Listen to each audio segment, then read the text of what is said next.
How to password protect a directory in cPanel. This demo assumes you've already logged into cPanel and are starting on the home screen. Now let's learn how to password protect a directory.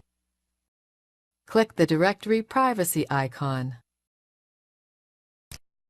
Select the directory you want to password protect by clicking its name. Check the password protect box, then give a name for the directory and click Save.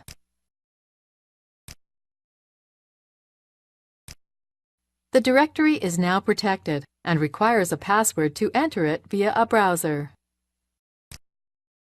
We must therefore create at least one user and assign them a password so they can access the directory.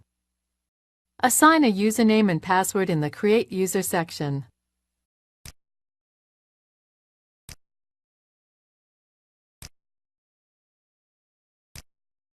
The protected directory now has one user who has access to it.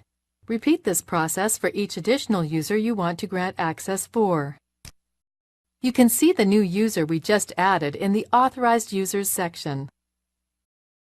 This is the end of the tutorial.